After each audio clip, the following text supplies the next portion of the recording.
यदि हम पृथ्वी के अंदर को देखें तो पृथ्वी के अंदर को जानने के लिए कुछ विद्वानों ने इसका रासायनिक संगठन, इसका केमिकल कंपोजिशन कैसा है, यह भी बताने का प्रयास किया हुआ है। इसमें सबसे पहले स्वेस महोदय का नाम आता है। स्वेस महोदय ने पृथ्वी की आंतरिक संरचना कैसी होगी यह बताने का सबसे पहले प्रयास किया था। इन्होंने बताया कि पृथ्वी का जो ऊपरी भाग है, जैसे आप यहाँ पर देख रहे हैं, यह जो ऊपरी भाग है इसे इन्होंने अर्थ सरफेस या सतह कहा है। धरातल की सतह कहलाती है। सतह के ठीक नीचे जहाँ तक महाद्वीप है वहाँ पर इसका विस्तार अधिक होता है, लेकिन जो भूभाग जहाँ पर पर्वतीय क्षेत्र पाए जाते हैं वहाँ पर ये जो निचला भाग है ये काफ़ी गहराई तक होता है। लगभग 50 से 100 किलोमीटर तक की गहराई वाला क्षेत्र, और कहीं कहीं पर इसकी गहराई कुछ अधिक भी हो जाती है। तो इस क्षेत्र को इन्होंने सियाल, SIAL, सियाल के नाम से संबोधित किया है। सियाल जिसमें दो शब्द प्रमुख है, SI सिलिका और AL एल्यूमिनियम, ये दोनों ही हल्के पदार्थ है और यह पृथ्वी की सतह के नीचे में पाए जाते हैं।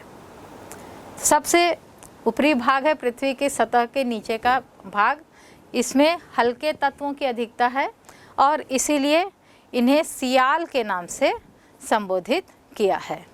इस सियाल की यह विशेषता है कि इसमें कुछ और भी रासायनिक तथ्य पाए जाते हैं, जैसे इन क्षेत्रों में तेजाबी पदार्थों की अधिकता होती है। इसके अलावा ये जो क्षेत्र है यहाँ पर बलुआ पत्थर, सैंडस्टोन जो है, या शेल, ग्रेनाइट, नीस, ये तत्व अधिक मात्रा में पाए जाते हैं। इसके अलावा ऑक्सीजन और मैग्नीशियम की भी अधिकता यहाँ पर देखने को मिलती है। यही जो सियाल वाला क्षेत्र है यहाँ पर रेडियोधर्मी पदार्थ, रेडियो एक्टिव एलिमेंट्स जो होते हैं, जिसमें थोरियम या यूरेनियम की मात्रा अधिक होती है, तो ये भी इस क्षेत्र में पाए जाते हैं। और संभवतया यही जो रेडियोधर्मी पदार्थ है ये सियाल के क्षेत्र में चट्टानों को पिघलाने की स्थिति तक लाते हैं। अत्यधिक दबाव के कारण चट्टानें टूटती फूटती है और इस क्षेत्र में संवहनिक तरंगों का विकास होता है। तो ये रेडियोधर्मी पदार्थ भी इस क्षेत्र में पाए जाते हैं। इसे सियाल के नाम से संबोधित किया है। बच्चों आप यहाँ चित्र में इसको देख सकते हैं, इसको समझ सकते हैं। जहाँ पर सियाल समाप्त होता है वहाँ से दूसरा स्तर शुरू होता है और इसे सीमा, SIMA, सीमा के नाम से संबोधित किया गया है। यह जो सीमा है ये बहुत ही भूगर्भ का एक विस्तृत क्षेत्र है। सियाल के नीचे से प्रारंभ होता है और लगभग 2900 किलोमीटर की जो परिधि पृथ्वी के केंद्र से हम खींचे तो उस क्षेत्र तक सीमा का विस्तार देखने को मिलता है। सीमा का जो क्षेत्र है इसमें बेसाल्ट और गैब्रो चट्टानों की प्रमुखता पाई जाती है। यहाँ पर सीमा नाम क्यों दिया गया? इसमें सिलिका और मैग्नीशियम यानी सियाल की तुलना में ये पदार्थ अधिक भारी है, इनका घनत्व अधिक है। लगभग यहाँ पर इसका जो घनत्व है ये लगभग 3 से 4.5 या 4.7 तक इसका घनत्व देखने को मिलता है। तो सिलिका और मैग्नीशियम इन दो तत्वों की प्रमुखता है, जबकि सियाल का जो घनत्व है ये सतह पे तो 2.7 से 2.75 और कहीं कहीं 2.9 और भीतर में आने पर 3 से 3.5 तक इसका घनत्व देखने को मिलता है। सीमा में इसका घनत्व बढ़ जाता है। लगभग 2900 किलोमीटर की गहराई से केंद्र तक का जो क्षेत्र होता है इसे स्वेस महोदय ने निफे के नाम से संबोधित किया है। निफे निकल और फेरियम ये दोनों लौह तत्व का संयोग है जिसमें चुंबकीय गुण बहुत अधिक विद्यमान है। यह पृथ्वी के केंद्र में पाया जाता है। निफे में तापमान भी सबसे अधिक होता है। लगभग यहाँ पर तापमान 3700 डिग्री सेल्सियस से प्रारंभ होकर के केंद्र की तरफ बढ़ता चला जा रहा है।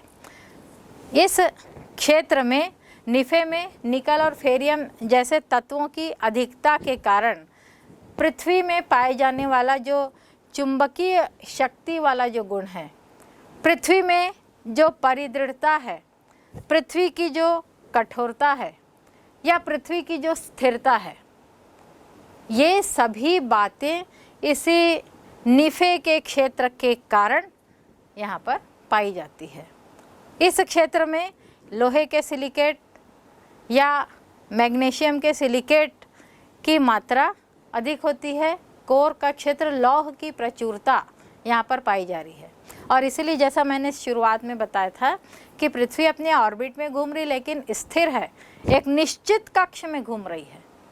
तो ये निश्चित कक्ष या स्थिरता जो है ये इसे पृथ्वी के केंद्रीय भाग या निफे के कारण पाई जाती है। सबसे अधिक घनत्व लगभग यहाँ पर घनत्व 11 के लगभग पाया जाता है, जो सर्वाधिक घनत्व है और उसी के कारण पृथ्वी में जो आकर्षण हम देख रहे हैं, पृथ्वी का जो गुरुत्वाकर्षण है ये इसी निफे के कारण यहाँ पर पाया जाता है। तो बच्चों ये 3 वर्गीकरण जैसा कि आप यहाँ पर आपने चित्र में देखा, ये 3 वर्गीकरण जो है ये स्वेस महोदय ने बताए हैं। इसके बाद कई विद्वानों ने अपने अपने तरीके से वर्गीकरण किया हुआ है, लेकिन सभी के जो वर्गीकरण है ये स्वेस के वर्गीकरण के लगभग पाए जाते हैं।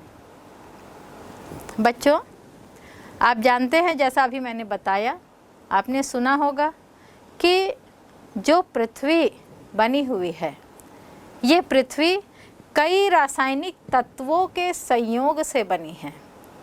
उल्काओं के अध्ययन में हमने यह देखा है कि उल्का भी कई रासायनिक तत्वों से बनी है। ऐसे ही पृथ्वी को यदि हम एक उल्का या एक तारामंडल का एक क्षेत्र माने या एक ग्रह मानते हैं, सूर्य से इसकी उत्पत्ति मानते हैं, ऐसे कई तरीके से हम पृथ्वी को जानने का प्रयास करते हैं। तो पृथ्वी में जो पाए जाने वाले तत्व हैं, इन तत्वों में ऑक्सीजन, सिलिका, मैग्नीशियम, फेरियम, निकल, सल्फर, एल्यूमिनियम, कैल्शियम और सोडियम ये प्रमुख तत्व है जो कि पृथ्वी में पाए जाते हैं। और इन्हीं तत्वों के कम अधिक या इनके संयोग से ही, जैसा अभी मैंने बताया कि पृथ्वी में लोहे के सिलिकेट और मैग्नीशियम के सिलिकेट भरपूर मात्रा में पाए जाते हैं। और पृथ्वी का जो कोर है इसमें तो लोहे की प्रचुरता ही है जो इस क्षेत्र के चुंबकीय शक्ति को बताती है। पृथ्वी में पाए जाने वाला जो गुरुत्वाकर्षण है, जो चुंबकीय, यही लोहे की प्रचुरता बताती है।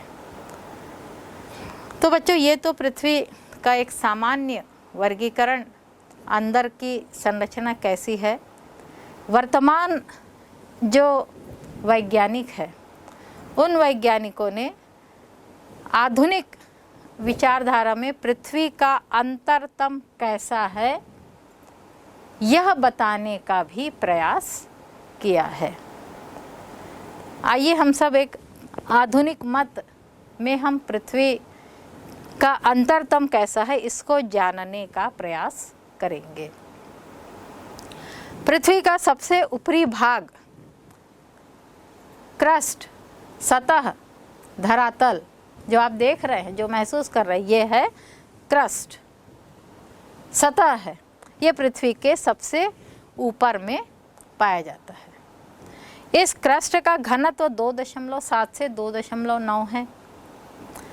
और ये जो क्रस्ट है, धरातल से नीचे में इसकी गहराई अलग अलग क्षेत्रों में अलग अलग पाई जाती है। धरातल में इसकी गहराई लगभग 30 किलोमीटर है और कहीं कहीं पर इसकी गहराई 150 किलोमीटर तक भी पाई जाती है। पर्वतों के नीचे में क्रस्ट जो है वह नीचे तक काफ़ी गहराई तक फैला हुआ है।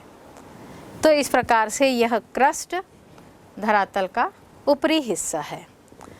लगभग क्रस्ट से लगभग हम 30 किलोमीटर की गहराई तक जाएंगे तो यहाँ तक क्रस्ट कहीं कहीं पर चौड़ा है और नीचे के भाग में इसका जो घनत्व है यह लगभग 3.3 के लगभग पाया जा रहा है।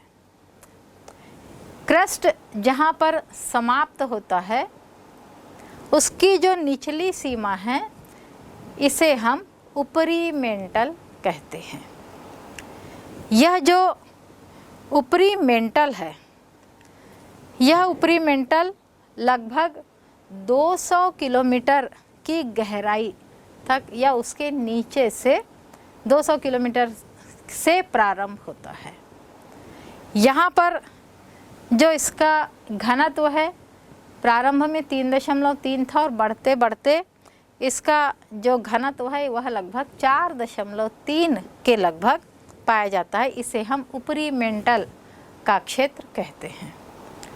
ऊपरी मेंटल के बाद उसके नीचे का क्षेत्र जो है इसे हम निचला मेंटल कहते हैं।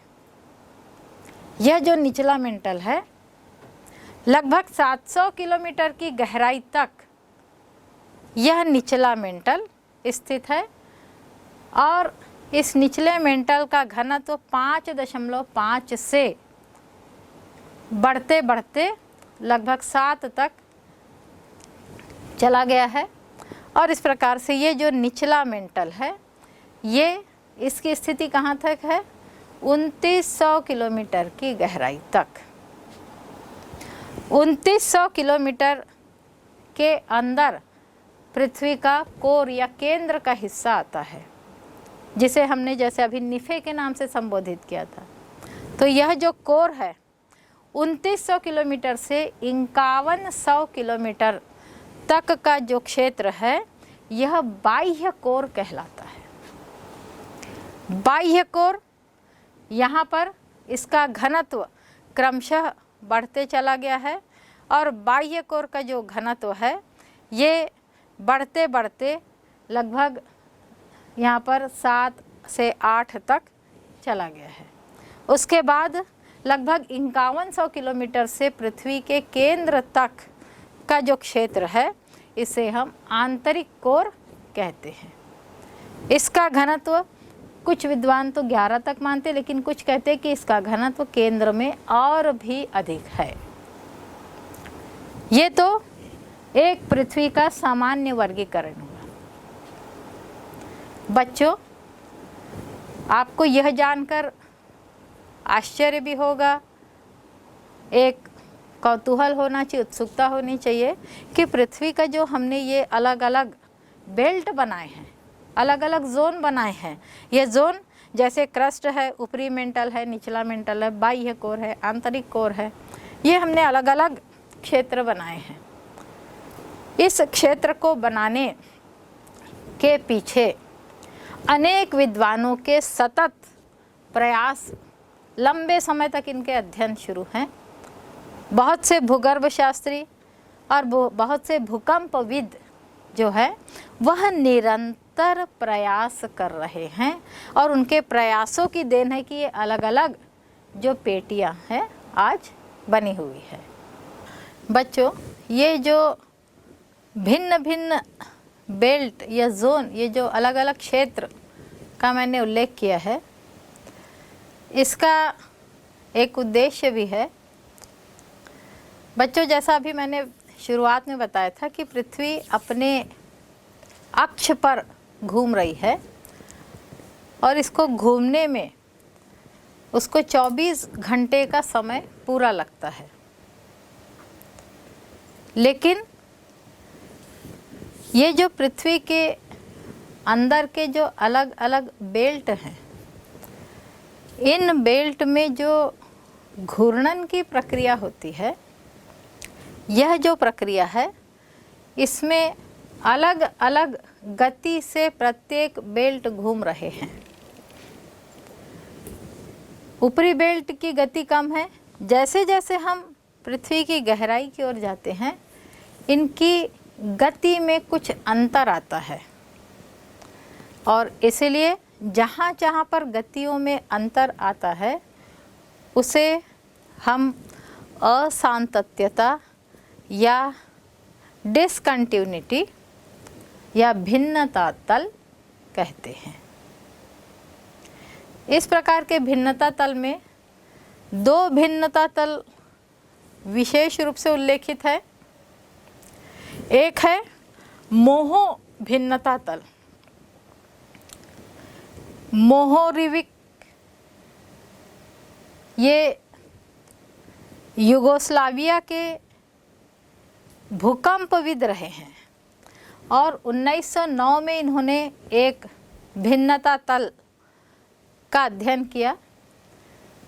इनका ऐसा मत है कि पृथ्वी के भीतर गहराई पे लगभग 100 किलोमीटर की गहराई तक एक भिन्नता तल पाया जाता है और इस भिन्नता तल में इन्होंने बताया कि इसमें जो तरंगित लहरें, जो वेव्स है, इनकी गति ऊपर के तरंगों की गति लगभग 7.2 किलोमीटर प्रति सेकंड है, जबकि इस भिन्नता तल के नीचे आपने इस सीमा रेखा से इस भिन्नता तल को महसूस किया है, तो इस भिन्नता तल के नीचे में इनकी जो गति है वह लहरों की गति 8.1 किलोमीटर प्रति सेकंड की गति से ये लहरें घूम रही है।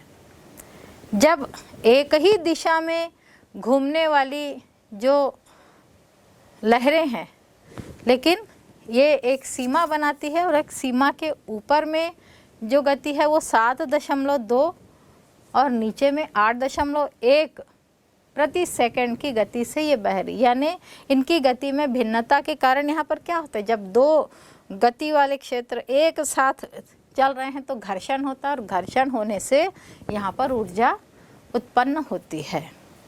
और ये जो ऊर्जा है, यही ऊर्जा हमें धरातल के ऊपर में कई जगह भूतापीय ऊर्जा के रूप में प्राप्त होती है।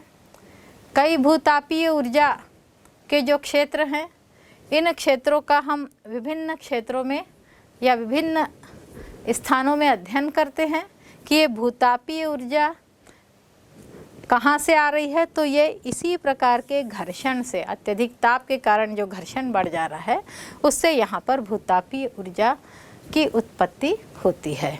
ये जियोथर्मल एनर्जी या भूतापीय ऊर्जा हमको विभिन्न रूपों में देखने को मिलती है।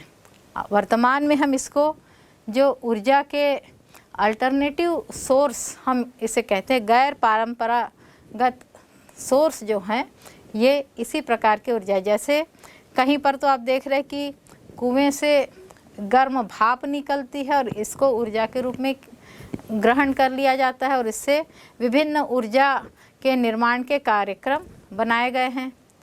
आप गर्म पानी के झरने, गर्म पानी के जो स्रोत हैं, इसको भी आप देखते हैं। तो ये सब भूतापीय ऊर्जा के प्रमाण है।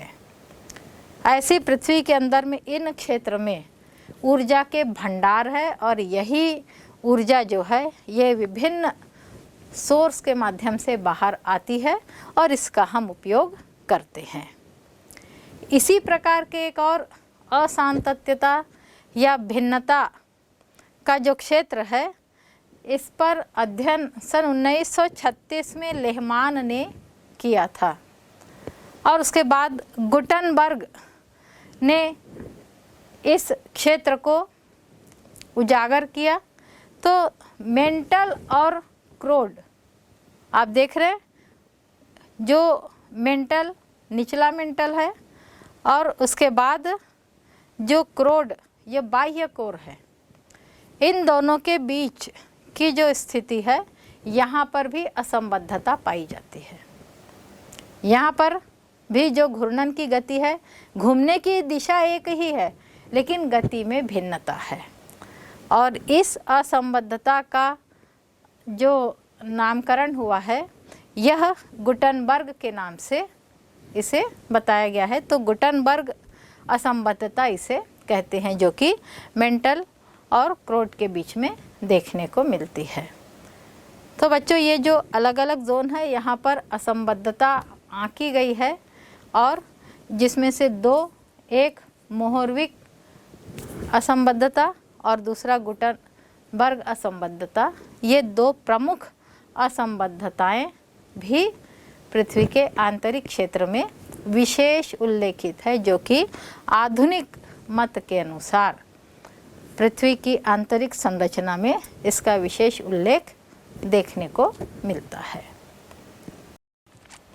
बच्चों ये जो दुर्बलता मंडल है, मैंने आपको बताया था कि यह जो क्षेत्र है यहाँ पर अम्लीय तत्वों की प्रधानता है। रेडियोधर्मी तत्व जैसे ये जो रेडियोधर्मी तत्व है, ये तत्व यहाँ पर अधिक पाए जाते हैं, जो कि चट्टानों में निरंतर तोड़फोड़ की प्रक्रिया कहते हैं। थोरियम, यूरेनियम जैसे जो पदार्थ हैं, ये चट्टानों के दबने की स्थिति में चट्टानें टूटती है और टूटने से ये पदार्थों की सक्रियता यहाँ पर देखी गई है। और इस क्षेत्र में इन्हीं पदार्थों के सक्रियता के कारण यहाँ पर कुछ वेव्स, कुछ तरंगे उत्पन्न होती है, जो कि इस तरल पदार्थ को निरंतर प्रवाहित कर रही है। ये लो वेलोसिटी जोन होता है। हम इसको लो वेलोसिटी जोन इसलिए भी कहते हैं कि जब यहाँ पर भूकंप की जो प्राथमिक तरंगे है, प्राइमरी वेव्स है, ये इस क्षेत्र से टकराकर धीमी हो जाती है, क्योंकि तरल यह क्षेत्र है और तरलता प्राथमिक तरंगे जो है वो सीधी चली आती, लेकिन यहाँ पर टकराने के बाद इनकी गति कुछ धीमी हो जाती है। यहीं पर इस क्षेत्र में पृथ्वी की जो घूर्णन की जो क्रिया है, यह क्रिया अलग अलग क्षेत्र में अलग अलग है। जहाँ पर ये जो लो वेलोसिटी जोन है, इसके ऊपर का जो क्षेत्र है, यहाँ पर जो तरंगों की गति है 7.2 किलोमीटर प्रति सेकंड की गति से ये तरंगे प्रवाहित हो रही है, जबकि इसके निचले क्षेत्र में जो तरंगों के प्रवाह की गति है ये है 8.1 किलोमीटर प्रति सेकंड। इस क्षेत्र का अध्ययन सबसे पहले मोहरविदिक नामक युगोस्लाविया के एक भूकंप विज्ञानी हैं, इन्होंने इसका अध्ययन सबसे पहले किया था सन 1909 में। और उसी के कारण यहाँ पर जो असांतत्यता पाई जाती है, इसे मोहो डिसकंटिन्यूटी या मोहो असांतत्यता या मोहो भिन्नता तल के नाम से जाना जाता है।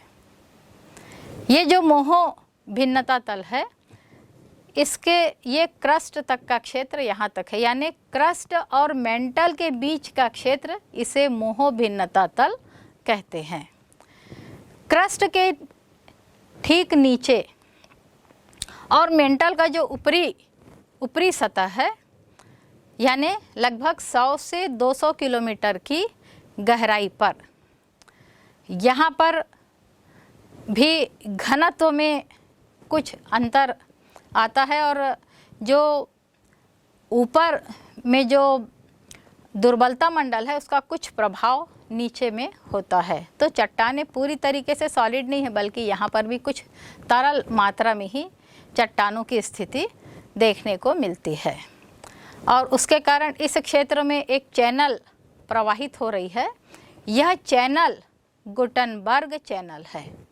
बच्चों, आप ये चैनल है, ये असांतत्यता नहीं है, यह भिन्नता तल नहीं है, बल्कि यह एक चैनल प्रवाहित हो रहा है जिसे हम गुटनबर्ग चैनल कहा है। गुटनबर्ग चैनल के नीचे में लगभग 700 किलोमीटर की गहराई पे